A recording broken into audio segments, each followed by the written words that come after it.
Good morning students. असी previous videos range of T nullity ते rank nullity theorem discuss की सी। हुण असी कुछ एक एग्जाम्पल्स देखांगे जिन्हां च असी नल स्पेस की बेसिस कैलकुलेट करनी सीखांगे। असी रेंज स्पेस की बेसिस कैलकुलेट करनी सीखांगे।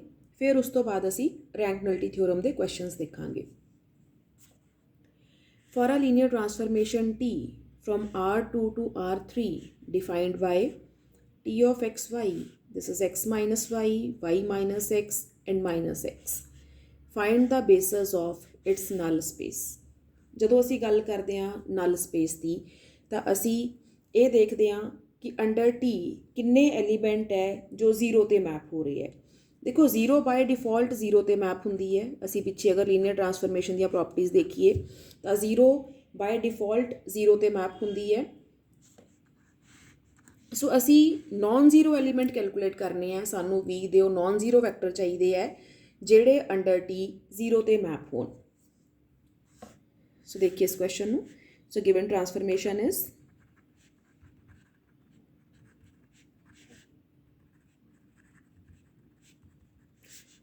txy,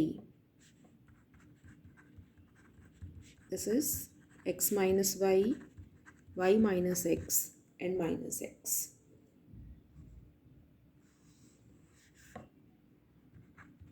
So for basis of null space of T, let V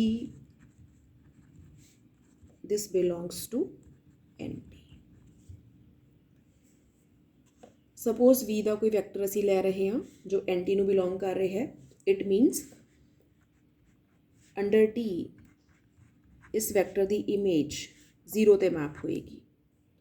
so this implies T of XY transformation चल रही है R2 to R3। इट मीनस अगर मैं जीरो वैक्टर लै रही हाँ it will be 0 0 0। So this implies x minus y minus x minus x, this equals to 0. Equate करिए। So it means x minus y equals to 0, y minus x equals to 0 and minus x equals to 0. Minus x equals to 0, this implies x equals to 0. ये x equals to 0 असी इन्हां दोनों equation च अगर put करिए किसी एक put करिए so this implies y equals to 0. So this implies y equal to 0. It means जो मैं v वैक्टर कंसिडर किया सी वो कितना आ रहा है 0 0। पर असी तो कहा सी कि सानू कोई नॉन जीरो वैक्टर रिक्वायर्ड है नल स्पेस की डायमेंशन लई। जीरो वैक्टर अगर असी देखिए इट्स लीनियरली डिपेंडेंट, जबकि बेसिस कोल जिन्ने भी वैक्टर्स आएंगे वो सारे दे सारे लीनियरली इंडिपेंडेंट होंगे। सो क्योंकि मेरे पास v जीरो आ रहा है और जीरो ने बाय डिफॉल्ट जीरो ते मैप होना ही होना है। So null space of T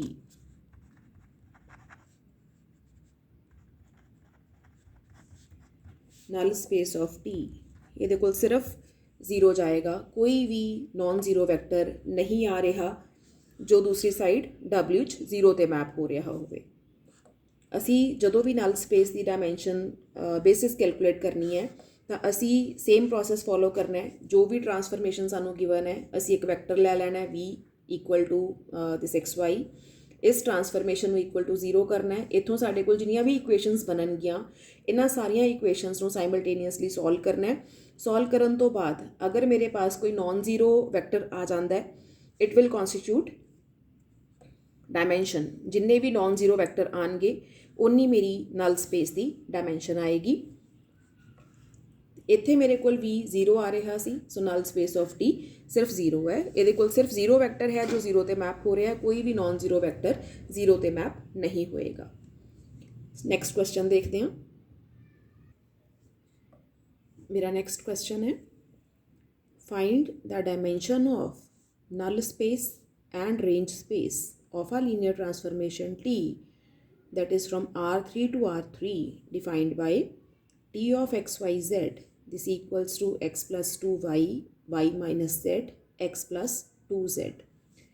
सानू नल स्पेस की डायमेंशन कैलकुलेट करने को कहा गया है, रेंज स्पेस की डायमेंशन कैलकुलेट करने को कहा गया। इट मीनस इसे क्वेश्चन स्टेटमेंट ये भी लिखा जा सकता सी find nullity and rank of T. Nullity के रैंक पूछे जा सकते सी।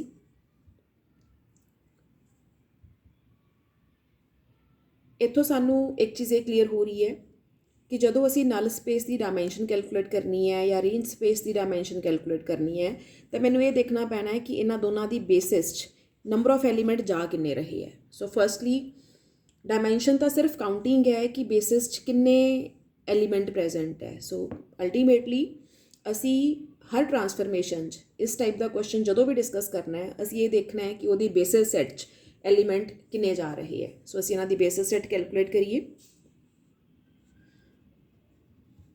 So given transformation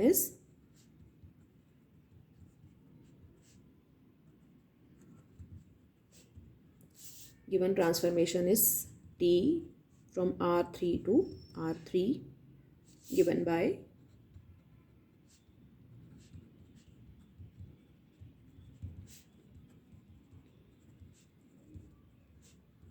x plus 2z, right? सब तो पहला असी नल स्पेस नू डिस्कस करांगे। So for basis of null space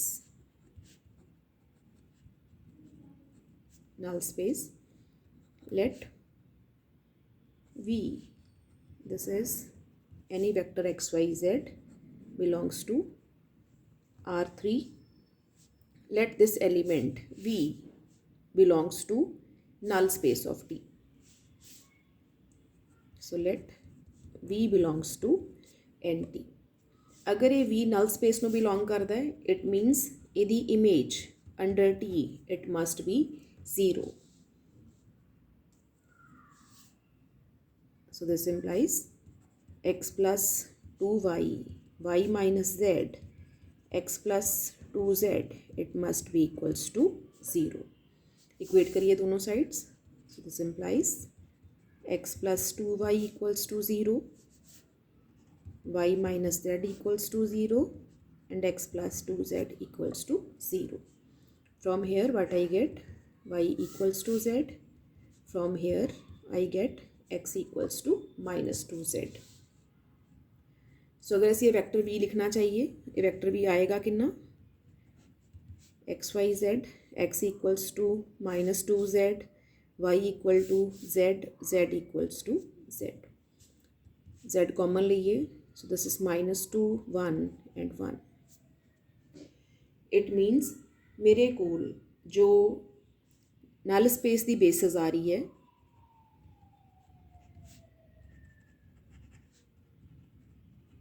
उस एक वेक्टर जा रहा है -2 1 and 1। देखो अगर असी ये चेक करना चाहिए कि असी ये एलीमेंट ठीक कैलकुलेट किया है या नहीं किया तो असी ये चेक करांगे कि यदी इमेज अंडर T 0 बन रही है या नहीं बन रही। चेक करके देखिए। इतों देखिए T of xyz to check. सानू एग्जाम च चेक करने की वैसे ज़रूरत नहीं है। सिंपली असी ये देखना चाहते हैं कि जो असी आंसर कैलकुलेट कर रहे हैं वो ठीक आ रहा है या नहीं आ रहा। सो इतों कैलकुलेट करिए T of -2 1 and 1। x की जगह पे -2 y की जगह पे 1 z की जगह पे 1।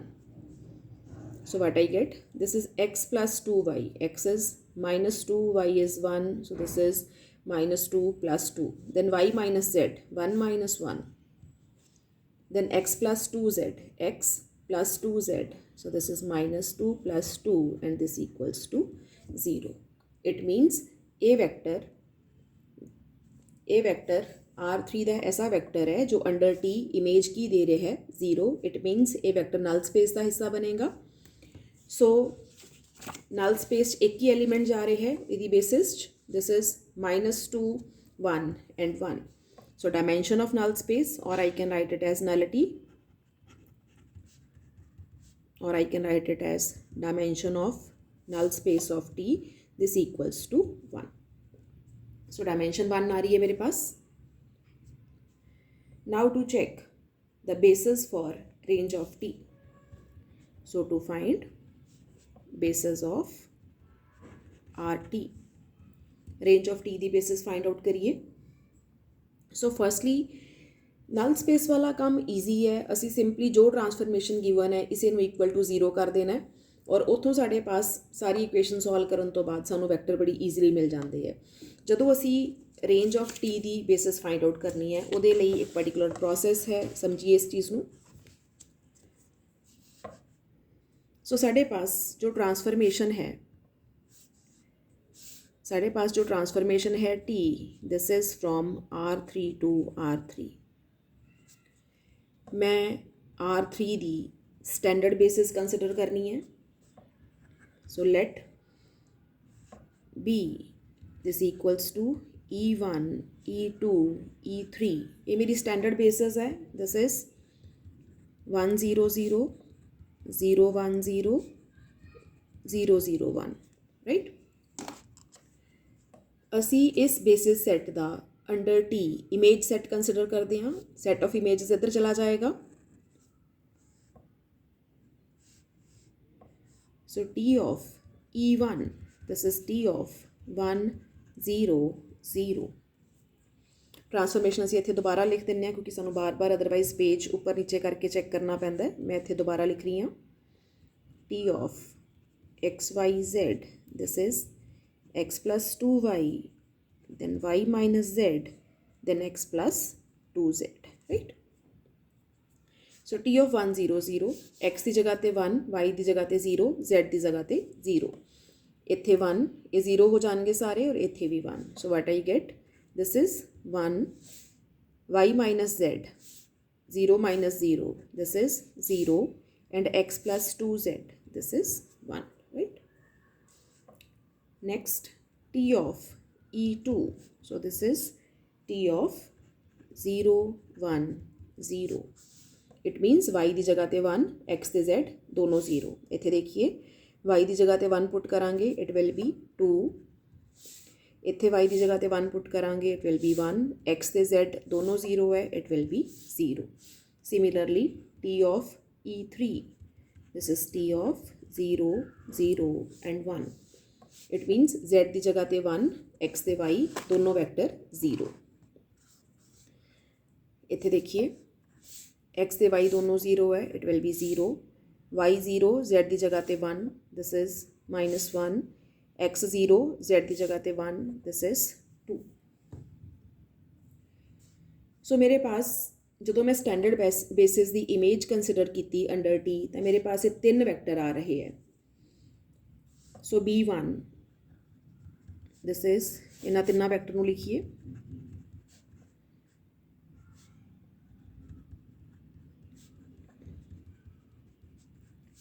These will generate range of T. ये रेंज ऑफ टी ਨੂੰ जनरेट करनगे. ये रेंज ऑफ टी ਦੀ बेसिस नहीं है. इन्हां चों जो भी लीनियरली इंडिपेंडेंट वैक्टर आएंगे वो रेंज ऑफ टी ਦੀ बेसिस जनरेट करनगे. ये तिन्ने वैक्टर RT ਨੂੰ जनरेट कर रहे हैं. Now to find out basis असी इन्हां तिन्ना वैक्टर तो एक मैट्रिक्स जनरेट करते हैं.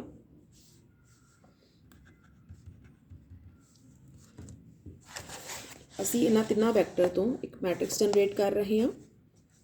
सो A इज 1 0 1 2 1 0 0 -1 2. असी इस मैट्रिक्स ਨੂੰ इक्वालेंट फॉर्म च कन्वर्ट करना है या कह लो कि असी इस चो linearly independent element find out करना चाह रहे हैं. तो जिन्ने एलीमेंट ਨੂੰ असी मैक्सिमम 0 बना सकते हैं असी इन्हां ਨੂੰ 0 बना देना है. सो इस ते ऑपरेशंस अप्लाई करिए.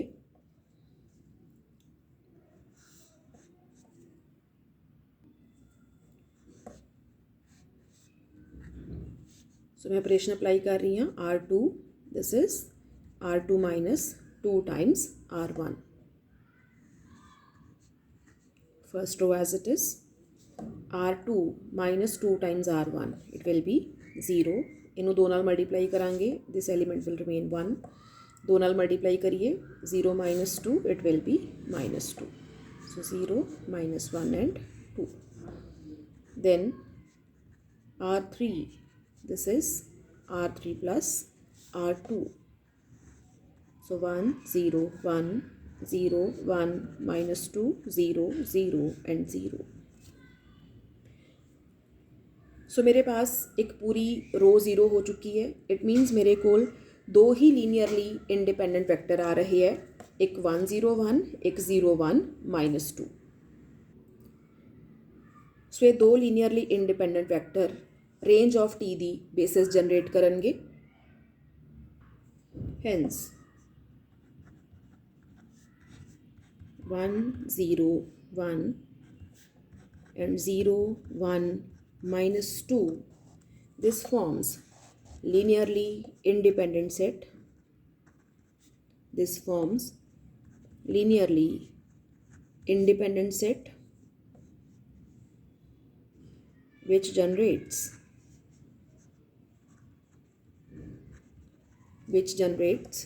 range of T